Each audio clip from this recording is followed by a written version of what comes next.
The sound of emergency sirens wailing through the downtown financial district made Thomas Porter's heart skip a beat as he hurried to pick up his daughter from the daycare center, located on the ground floor of the Kinsley Industries headquarters.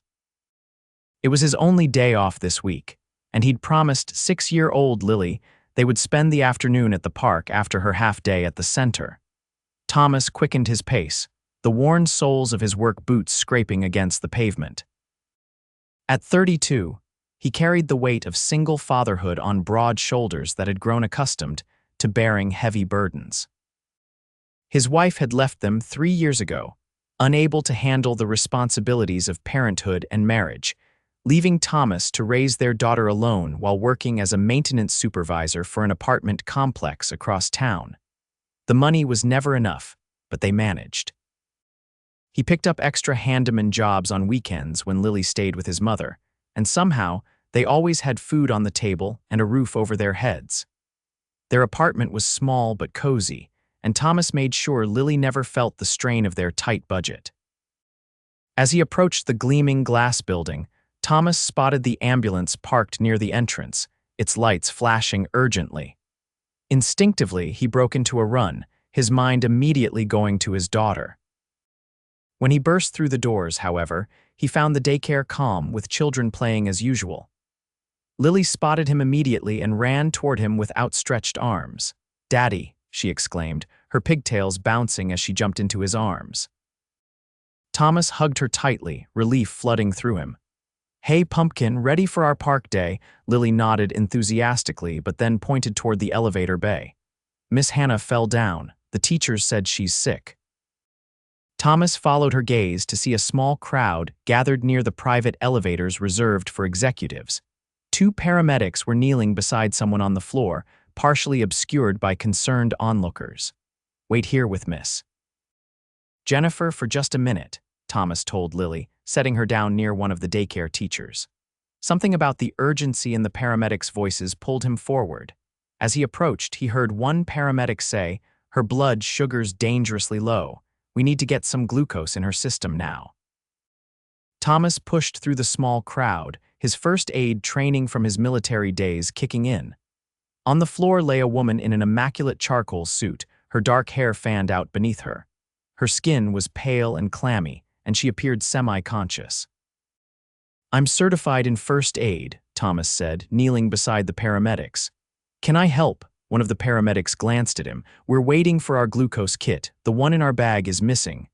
Thomas's mind worked quickly. "Diabetic shock. I have glucose tablets in my backpack." "My mother's diabetic." Without waiting for a response, he rushed back to where he'd left his backpack near the daycare entrance, unzipped the front pocket, and grabbed the small container of glucose tablets he always carried. Within seconds, he was back at the woman's side. "These are fast-acting," he explained, handing them to the paramedic. The paramedic nodded gratefully and administered one of the tablets, placing it between the woman's cheek and gum where it would absorb quickly. Thomas stayed, helping to elevate her legs slightly as the paramedics continued their assessment. Slowly, color began returning to the woman's face. Her eyelids fluttered, then opened, revealing striking green eyes that seemed momentarily confused. "Miss Kinsley, you're going to be okay," one of the paramedics assured her. "You had a hypoglycemic episode, but you're stabilizing now." Thomas's eyebrows rose slightly. "Hannah Kinsley." The Hannah Kinsley, CEO of Kinsley Industries, one of the city's largest technology firms. He'd seen her on local business news segments, but had never imagined meeting her like this. As her awareness returned, Hannah's eyes locked with Thomas's. "Thank you," she whispered, her voice barely audible. Before Thomas could respond, the paramedics moved to transfer her to a stretcher. A woman Thomas assumed was her assistant stepped forward, clutching Hannah's purse and phone. "We should get you to the hospital for observation, Miss Kinsley," the paramedic suggested. Hannah shook her head weakly. "No hospital, I have meetings." The paramedics exchanged concerned glances.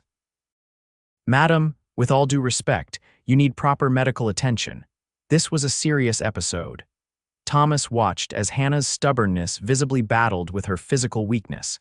He recognized that determination. It was the same force that kept him going on his toughest days. At least let them check you out properly, Thomas found himself saying. Those meetings can wait. Hannah's eyes narrowed slightly at his intervention, but exhaustion won out. She nodded reluctantly, and the paramedics began moving her toward the exit. As they wheeled her past, Hannah's assistant approached Thomas. That was quick thinking with the glucose tablets. Miss Kinsley has type 1 diabetes, but she sometimes pushes herself too hard and forgets to monitor her levels during busy days. Thomas nodded. My mom's the same way. Glad I could help. The assistant smiled, then reached into her bag and pulled out a business card. I'm Rachel, Miss Kinsley's executive assistant. She'll want to thank you properly once she's recovered. Could you give me your contact information? Thomas hesitated, then accepted the card. Thomas Porter. But really, it wasn't anything special. Rachel insisted on taking his phone number, and Thomas finally relented, jotting it down on the back of a receipt from his pocket. With a final thank you, Rachel hurried after the paramedics, leaving Thomas standing in the lobby, the excitement already beginning to fade. Lily appeared at his side, slipping her small hand into his. Is the lady okay, Daddy? Thomas squeezed her hand gently. She will be, Pumpkin. Now, how about that park? Lily's face brightened, and as they walked out of the building together, Thomas put the incident out of his mind. People like Hannah Kinsley moved in different circles. Their paths had crossed briefly today, but tomorrow life would continue as usual. 3 days later, Thomas was replacing a leaky faucet in one of the apartments he managed when his phone rang. He didn't recognize the number but answered anyway, thinking it might be about a weekend repair job. Mr. Porter. This is Rachel Chen, Hannah Kinsley's assistant. We met earlier this week. Thomas straightened, wiping his hands on his jeans. Yes, I remember. How is Miss Kinsley doing? Much better, thanks to your quick thinking. Actually, that's why I'm calling. Miss Kinsley would like to invite you to lunch tomorrow to thank you personally. Would you be available around noon? Thomas hesitated. Tomorrow was Saturday, his day with Lily. I appreciate the offer, but I have my daughter tomorrow. There was a brief pause. Your daughter would be welcome too, of course. Miss Kinsley insists on expressing her gratitude. Thomas considered this. Saying no felt rude after Rachel had gone to the trouble of tracking him down, and maybe Lily would enjoy a fancy lunch as a treat. Okay, just tell me where and when. Rachel provided details for a lunch reservation at Bellini's, one of the most upscale restaurants in the city. After hanging up, Thomas stared at his phone, wondering what he'd gotten himself into. The next day, Thomas dressed in his one good pair of slacks and a button-down shirt that his mother had given him last Christmas. He helped Lily into her favorite dress, a purple number with butterflies that she'd worn to her kindergarten graduation, and combed her hair into a neat ponytail. Are we going to see the lady who was sick? Lily asked as they walked toward the restaurant, her small hand clutched in his. Yes, her name is Miss Kinsley. She wants to say thank you for the help we gave her, Thomas explained, feeling increasingly nervous as the restaurant's elegant facade came into view. Inside, the maitre d' led them to a secluded table near a window where Hannah Kinsley sat reviewing documents on a tablet. She looked up as they approached, and Thomas was struck by how different she appeared from their first meeting. Her complexion was healthy, her short dark hair perfectly styled, and her posture confident. She wore a simple yet undoubtedly expensive navy dress that complemented her green eyes. Mr. Porter, she greeted, standing to shake his hand. And who is this young lady? This is my daughter, Lily, Thomas said, resting his hand on Lily's shoulder. Lily, this is Miss Kinsley. Hello, Lily said shyly. Are you feeling better now? Hannah's expression softened as she bent slightly to address Lily. Much better, thank you. I understand your daddy helped me when I wasn't feeling well. That makes him a hero, doesn't it? Lily nodded enthusiastically. He's always my hero. Thomas felt his cheeks warm at the innocent praise as they took their seats. A waiter immediately appeared with child-friendly menus for Lily and waters for the table. I want to thank you properly for your assistance, Hannah said once they'd ordered. The paramedics told me your quick action with the glucose tablets made a critical difference. Thomas shook his head. Anyone would have done the same. But they didn't. You did, Hannah countered, her gaze direct and unwavering. I've been diabetic since childhood, but I still sometimes get careless when work becomes hectic. That day, I'd skipped breakfast and postponed lunch for meetings, a dangerous mistake. My mom does the same thing sometimes, Thomas admitted. That's why I carry those tablets. Their conversation flowed more easily than Thomas had expected. Hannah asked thoughtful questions about his work and Lily's school, showing genuine interest. She spoke candidly about the challenges of managing a company that her father had founded and that she'd taken over 5 years ago at the age of 31, after his unexpected death. Thomas found himself drawn to her obvious intelligence and the quiet strength beneath her polished exterior. She wasn't at all what he'd expected from a CEO. There was no condescension in her manner, just a straightforward warmth that put him at ease. For her part, Lily charmed Hannah by showing her how to fold the cloth napkin into a swan, a trick Thomas's mother had taught her. Hannah's delighted laughter revealed a more playful side that Thomas hadn't anticipated. When the check came, Hannah insisted on paying despite Thomas's protests. "Please, it's the least I can do." In fact, she hesitated, then continued, "Kinsley Industries sponsors a family day at the Natural Science Museum next weekend. They're unveiling a new dinosaur exhibit. If Lily likes dinosaurs, you both would be welcome to attend as my guests." Lily's eyes widened. "Dinosaurs, Dad, can we go?" "Please," Thomas looked from his daughter's excited face to Hannah's expectant one. "That's very generous. We'd love to if you're sure it's no trouble." "No trouble at all," Hannah assured them, her smile genuine. "I'll be there overseeing things anyway. I'll email you the details." As they left the restaurant, Thomas realized that lunch had lasted nearly 2 hours. For the first time in ages, he'd enjoyed adult conversation that wasn't about leaky pipes or past due rent.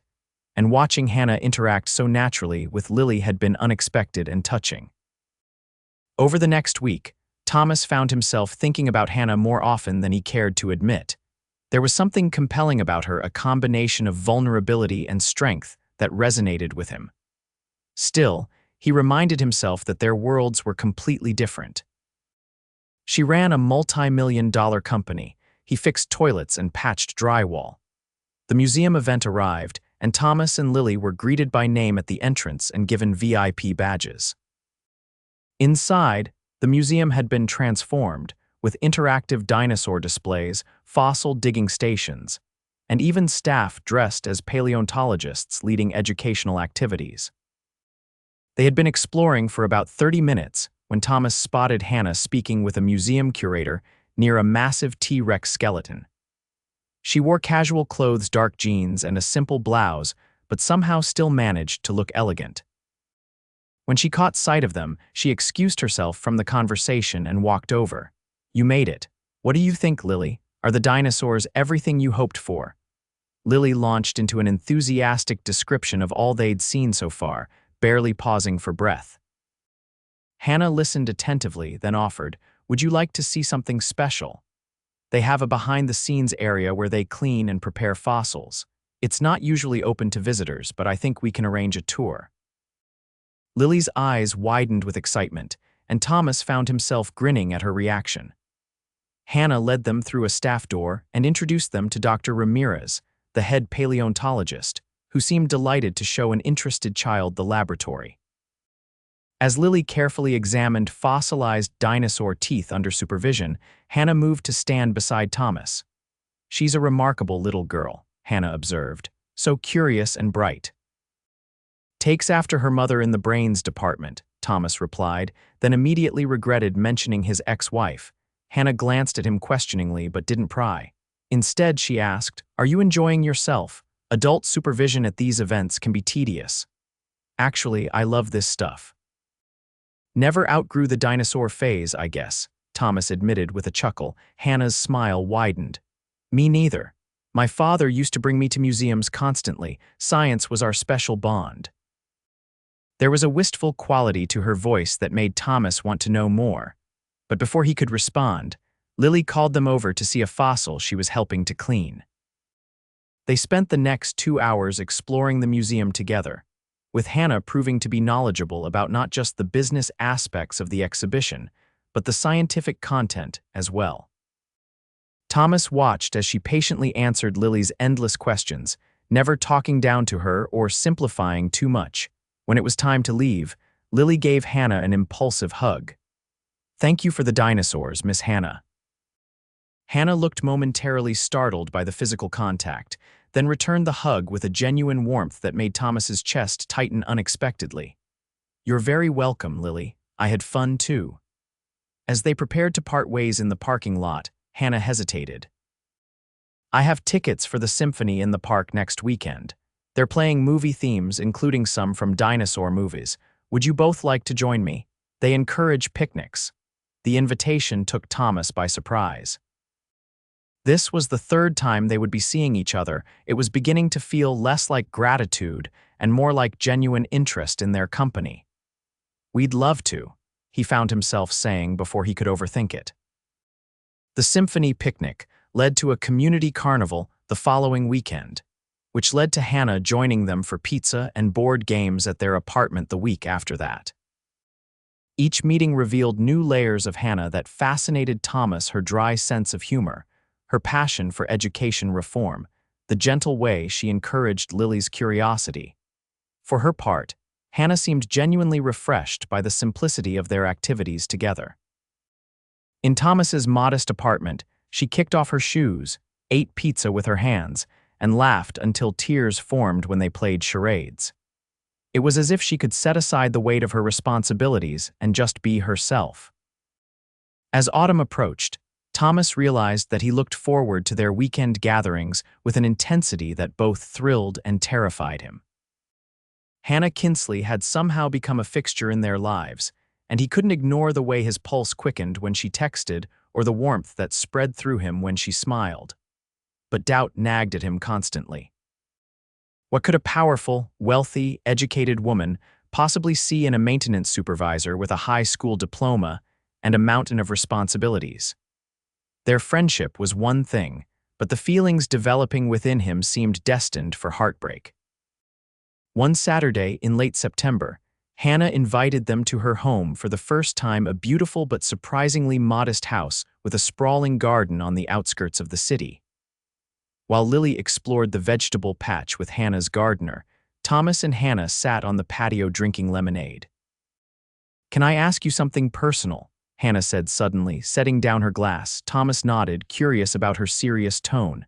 "Lily mentioned her mother lives far away. I don't want to overstep, but—" "It's okay," Thomas assured her, having anticipated this question eventually. Caroline left when Lily was 3. She decided parenthood and marriage weren't for her after all. She lives in California now, sends birthday cards sometimes. Lily barely remembers her. Hannah's expression was compassionate rather than pitying. "That must have been incredibly difficult for you both." "It was at first," Thomas admitted, "but we adjusted. My mom helped a lot and Lily's resilient. Kids adapt faster than adults sometimes." Hannah nodded thoughtfully. "And what about you? Have you adapted?" The question caught Thomas off guard with its directness. "I had to, for Lily's sake." "That's not what I asked," Hannah said gently. Thomas met her gaze, feeling suddenly exposed. "Some days are better than others. I don't regret a minute of being Lily's dad, but yeah, sometimes I wonder what my life might have been if things had gone differently." Hannah was quiet for a moment, then said, "I wonder that too sometimes. My father had my life planned out from the moment I was born. Harvard Business School, executive training, taking over the company. When he died suddenly, I had no choice but to step into his shoes earlier than expected. I've never really had time to figure out what I might have chosen for myself." "What would you have chosen?" Thomas asked, genuinely curious. Hannah's smile turned wistful. "Marine biology, maybe. I loved the ocean as a child. Or teaching. I volunteer at a STEM program for girls when I can," she shrugged. "But life rarely follows our plans, does it?" "No," Thomas agreed, thinking about how unpredictably his own path had unfolded. "But sometimes the detours turn out better than the route we imagined."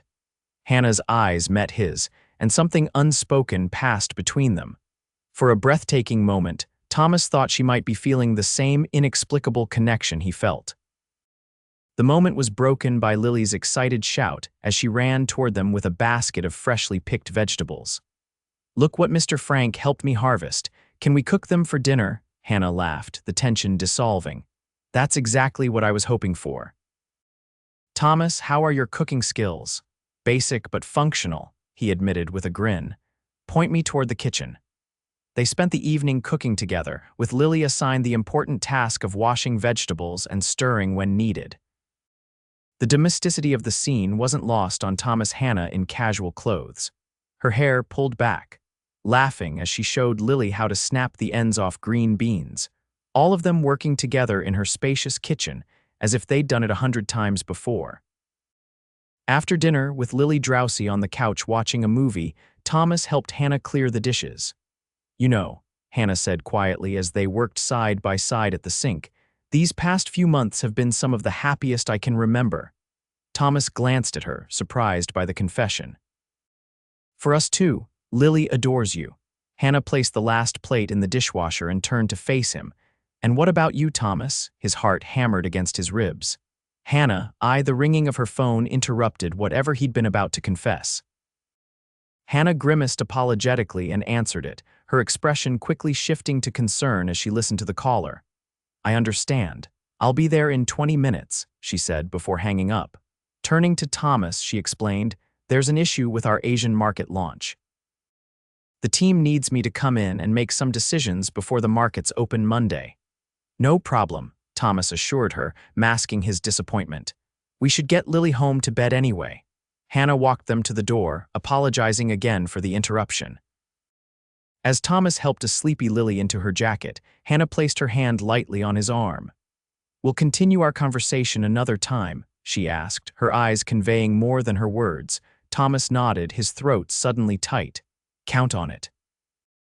The following week brought a torrent of rain that kept Thomas busy with weather-related maintenance emergencies.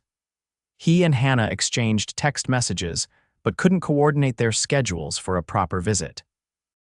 By Friday, Thomas was exhausted from climbing up and down ladders to patch roof leaks, and his phone remained frustratingly silent all afternoon. Just as he was finishing his last repair of the day, his supervisor called to inform him that the property management company had decided to outsource all maintenance to a larger contractor. Thomas and his 2 colleagues would be let go at the end of the month. The news hit him like a physical blow. With winter approaching and bills already piling up, losing his steady income was the last thing he needed. He drove home in a daze, his mind racing through options, calling his regular side clients, reaching out to construction companies, maybe even applying at the home improvement stores for seasonal work. When he arrived at his apartment, he was surprised to find Hannah's car parked outside. She stood under the building's awning, 2 takeout bags in hand, looking elegant despite the rain dampening her hair. Surprise, she called as he approached. I thought we deserved a Friday night treat after this crazy week. Thomas forced a smile, not wanting to burden her with his problems. Great timing. Lily's at my mom's for a sleepover tonight. Hannah's eyebrows rose slightly. Oh, well, more food for us then. Inside, Thomas took a quick shower to wash away the day's grime while Hannah set out the food gourmet burgers and truffle fries from an upscale restaurant he could never afford. When he emerged in clean jeans and a t-shirt, she had already opened a bottle of wine. You look like you've had a rough day, Hannah observed, handing him a glass. Thomas sank onto the couch beside her. That obvious, huh? Want to talk about it. The genuine concern in her voice broke through his resolve to keep his troubles to himself. Thomas told her about losing his job, his voice steady but laced with the anxiety he couldn't quite hide. Hannah listened without interrupting, her expression thoughtful. When he finished, she set down her wine glass and turned to face him fully. I might have a solution if you're interested. Kinsley Industries is renovating our R&D facility, and we're not happy with the current maintenance team. We need someone who understands both building systems and can oversee contractors. The position comes with a significant salary increase and benefits. Thomas stared at her, caught between gratitude and discomfort. Hannah, I appreciate that, but I don't want a job out of pity or obligation. This isn't charity, Thomas, Hannah said firmly. I've seen your work ethic and problem-solving skills firsthand. My facilities director has been complaining for months about needing someone reliable who can think on their feet. You're qualified, and we need the position filled. It's business. Thomas wasn't entirely convinced. I don't have the credentials your company probably requires. You have experience and practical knowledge, which is more valuable than a piece of paper, Hannah countered. Just think about it. I can have HR send over the job description tomorrow. Thomas nodded, not wanting to seem ungrateful. I'll think about it. They ate their dinner, the conversation eventually shifting to lighter topics. Hannah told him about a disastrous virtual meeting where she'd forgotten to turn off her cat filter and addressed the board of directors as a talking tabby. Thomas laughed genuinely for the first time that day, the tension in his shoulders easing. As they cleaned up after dinner, Hannah's phone buzzed with a text. She checked it and sighed. My driver's here. I have an early flight to Chicago tomorrow for a conference. At the door, she hesitated, then turned back to face him. Thomas, about that conversation we never finished at my house. His heart rate quickened. Yes, Hannah took a deep breath. I'm not very good at this. My life has always been scheduled and planned, with every risk carefully calculated. But what I feel when I'm with you and Lily, it's not something I can quantify or analyze. It's just real, more real than anything I've felt in a long time. Thomas stepped closer, drawn by the vulnerability in her voice. I feel it too, but Hannah, our worlds are so different. I'm a single dad with a modest education and more responsibilities than resources.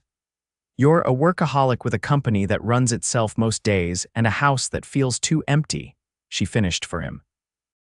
Maybe what matters isn't how different our circumstances are, but how right it feels when we're together. Thomas reached out, gently tucking a strand of hair behind her ear. And does it feel right to you? Instead of answering with words, Hannah closed the distance between them, pressing her lips to his in a kiss that started tentatively, but quickly deepened with months of unspoken longing. Thomas's arms encircled her waist, drawing her closer as the last of his doubts dissolved in the warmth of her embrace. When they finally parted, both slightly breathless, Hannah's eyes were bright with certainty. Does that answer your question? Thomas smiled, his forehead resting against hers. Eloquently. I have to go, she whispered regretfully. But when I get back from Chicago, we'll figure this out, Thomas promised. One step at a time. Hannah nodded, stealing one more quick kiss before reluctantly pulling away. At the door, she turned back. For what it's worth, Thomas, saving me that day was just the beginning. You've been rescuing me from a life half-lived ever since, whether you realized it or not. After she left, Thomas stood in the quiet apartment, his mind replaying her words and the feel of her in his arms. Whatever challenges lay ahead, different social circles, financial disparities, balancing careers with family life, they suddenly seemed manageable. They would navigate them together, one step at a time. 6 months later, on a crisp spring afternoon, Thomas stood in the garden of Hannah's house, their house now, watching as Lily carefully transplanted strawberry seedlings under the guidance of Frank, the gardener who had become her horticultural mentor. Beside him, Hannah leaned against his shoulder, her hand intertwined with his, the small diamond on her finger catching the sunlight. Did you ever imagine this is where we'd end up when you found me collapsed in that lobby? She asked, amusement coloring her voice. Thomas shook his head, smiling at the memory. I was just hoping to get to the park with Lily that day, found something much better instead. Hannah turned in his arms, her expression serious despite her smile. You know, my doctor says my diabetes has never been so well managed. Turns out regular meals, less stress, and actual work-life balance make a difference. Plus someone checking that you're not skipping lunch for meetings, Thomas added, dropping a kiss on her forehead. That too, Hannah agreed. Though I think it has more to do with having reasons to take care of myself now. From the garden, Lily called excitedly, Dad, Hannah, come see. The strawberries are going to grow right here. They walked hand in hand toward the little girl who had brought them together. Toward the future, they were building one day at a time, a future none of them had expected, but that now felt inevitable, as if all their paths had always been leading to this garden, this home, this family they had created together. Thomas squeezed Hannah's hand, remembering the glucose tablets that had started it all. Some rescues, he reflected, worked both ways.